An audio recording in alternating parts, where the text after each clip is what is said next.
कानपुर में आईटीबीपी जवान की मां का इलाज के दौरान हाथ काटे जाने के मामले में नया मोड़ आ गया है। सीएमओ की जांच रिपोर्ट में अस्पताल को क्लीन चिट मिलने से नाराज आईटीबीपी के दर्जनों हथियारबंद जवान पुलिस कमिश्नर कार्यालय पहुंच गए। दोबारा जांच के आश्वासन के बाद ही तनाव शांत हुआ। देश की सीमाओं पर तैनात जवान अपनी ड्यूटी निभा रहे हैं, लेकिन यूपी के कानपुर में एक जवान अपनी मां को इंसाफ दिलाने के लिए सिस्टम से जूझता नजर आया। दरअसल इलाज के दौरान एक साथी की मां का हाथ काटे जाने के मामले में कार्रवाई न होने और जांच रिपोर्ट पर सवाल उठने के बाद आईटीबीपी के जवानों का गुस्सा फूट पड़ा। शनिवार को बड़ी संख्या में हथियारबंद जवान कानपुर पुलिस कमिश्नर कार्यालय पहुंच गए, जिससे पूरे परिसर में हड़कंप मच गया। बता दें, महाराजपुर स्थित 32वीं बटालियन में तैनात आईटीबीपी कांस्टेबल विकास सिंह की मां निर्मला देवी को 13 मई को सांस लेने में परेशानी होने पर टाट मिल स्थित कृष्णा हॉस्पिटल में भर्ती कराया गया था। परिजनों का आरोप है कि इलाज के दौरान लापरवाही की वजह से उनके हाथ में गंभीर संक्रमण फैल गया। हालात बिगड़ने पर उन्हें पारस अस्पताल ले जाया गया, जहां डॉक्टरों को 17 मई को उनका हाथ काटना पड़ा। मामले में कार्रवाई की मांग को लेकर विकास सिंह लगातार अधिकारियों को चक्कर लगाते रहे। 20 मई को वह अपनी मां का कटा हुआ हाथ लेकर पुलिस कमिश्नर कार्यालय पहुंच गए। इसके बाद पुलिस आयुक्त ने पूरे मामले की जांच स्वास्थ्य विभाग से कराई, लेकिन आई जांच रिपोर्ट से पीड़ित परिवार और आईटीबीपी अधिकारी संतुष्ट नहीं हुए। शनिवार सुबह आईटीबीपी के कमांडेंट गौरव प्रसाद, लाइजनिंग अफसर अर्पित और 50 से ज्यादा जवान पुलिस कमिश्नर कार्यालय पहुंच गए। जवानों की मौजूदगी से पूरा परिसर छावनी में तब्दील हो गया। अधिकारियों ने पुलिस आयुक्त रघुवीर लाल और अपर पुलिस आयुक्त कानून व्यवस्था डॉक्टर विपिन ताड़ा से मुलाकात कर निष्पक्ष कार्रवाई की मांग उठाई। करीब 1 घंटे तक चली बैठक में आईटीबीपी अधिकारियों ने स्वास्थ्य विभाग की जांच रिपोर्ट पर गंभीर सवाल खड़े किए। उनका आरोप था कि रिपोर्ट में सिर्फ संभावनाओं का जिक्र किया गया है, लेकिन यह नहीं बताया कि संक्रमण आखिर फैला कैसे, मरीज की हालत इतनी गंभीर क्यों हुई। अधिकारियों ने जांच टीम पर अस्पताल प्रबंधन और डॉक्टरों को बचाने का आरोप भी लगाया।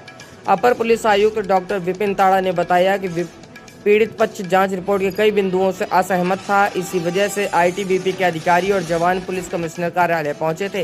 उन्होंने कहा कि सीएमओ को दोबारा जांच के निर्देश दिए गए हैं। यदि किसी की लापरवाही सामने आती है तो उसके खिलाफ सख्त कार्रवाई की जाएगी। मां के इलाज में कथित लापरवाही और इंसाफ की लड़ाई ने अब प्रशासन और स्वास्थ्य विभाग दोनों को कटघरे में खड़ा कर दिया है। वहीं जवानों के प्रदर्शन के बाद ये मामला कानपुर में चर्चा का विषय बना हुआ है। जब मीडिया ने सीएमओ से पूरे मामले में जवाब मांगा और पूछा कि कैसे अपने क्लीन चिट दे दी, तो वह कैमरे के सामने बचते हुए नजर आए। देखिए, कानपुर से अखंड न्यूज के लिए संदीप कुमार की ये विशेष रिपोर्ट। इसमें कुछ दिवस पूर्व एक आईटीबीपी के जवान सर्टिफिकेशन लेकर आए थे, जिसमें कि उनका आरोप था कि अस्पताल द्वारा लापरवाही पूर्वक इलाज करने के कारण उनकी माताजी का हाथ काटना पड़ा। इस पर माननीय उच्चतम न्यायालय के आदेशानुसार प्रकरण, क्योंकि मेडिकल नेग्लिजेंस से संबंधित था, तो उसे सीएमओ साहब को प्रेषित किया गया, जिस पर कि उनके द्वारा नियमानुसार डॉक्टरों के कमेटी गठित करवा के सभी एस्पेक्ट की जांच करवाई गई। जो रिपोर्ट आई उसको लेकर प्रार्थी आज पुनः अपने अधिकारी गणों के साथ प्रस्तुत हुआ और उसने कुछ बिंदुओं पर आपत्ति जताई, जिस पर कि सीएमओ साहब से वार्ता की गई और दोनों पक्षों की रजामंदी से जो आपत्ति के बिंदु थे उस पर पुनः जांच के लिए राजी हुए हैं। दोनों पक्षों की बात हुई है और इसमें जो भी जांच के बाद तथ्य सामने आएंगे उसी आधार पर इसमें अग्रिम विधिक कार्रवाई की जाएगी।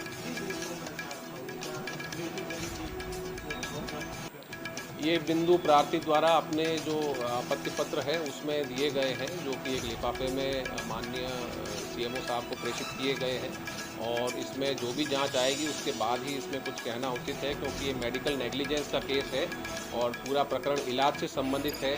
क्या इलाज सही डायग्नोसिस हुआ, क्या उसका सही समय पर सही इलाज किया गया, क्या सही दवाएं दी गई, ये सभी एक मेडिकल ओपिनियन का मामला है, जो कि मेडिकल एक्सपर्ट ही इसमें बता सकते हैं। और उसमें जो आपत्ति है प्रार्थी की, उसको दोनों पक्षों से वार्ता कर, सीएमओ साहब से वार्ता कर उनको प्रेषित किया गया है और इसमें जल्द ही जो रिपोर्ट आएगी उसी आधार पर अग्रिम कार्रवाई इसमें की जाएगी।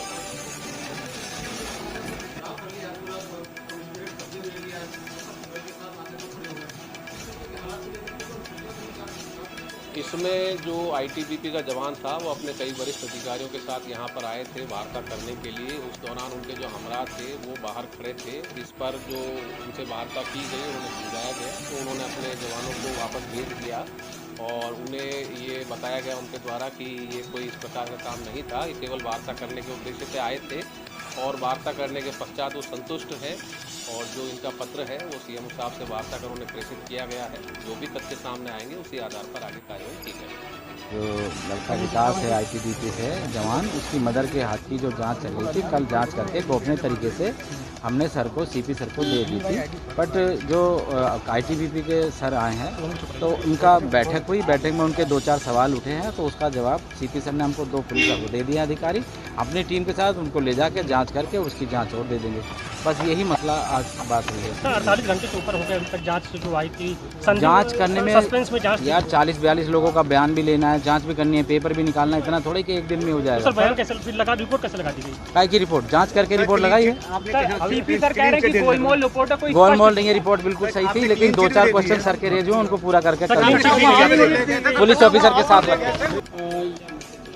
जो हमारे अभी आप सबको पता होगा जो जवान की माता का हाथ कट गया था, उसी रिलेशन में मैंने कल जो है सर से अपॉइंटमेंट लिया था। मैं कमिश्नर सर से मिलने के लिए आया था और आज मैं मेरे अधिकारी और जवान आए थे यहाँ पे।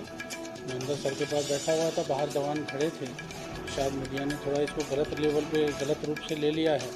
हमने कोई ऐसा घेरने वेरने या कुछ ऐसी कोई कार्रवाई नहीं हुई है। कमिश्नर सर की तरफ से पूरा सपोर्ट है हमें और जो भी जांच रिपोर्ट इस मामले में आएगी तो न्याय होगा। सर के ऊपर हमें पूरा भरोसा है। बस इतना ही कहना चाहता हूँ। आपको ये खबर कैसी लगी?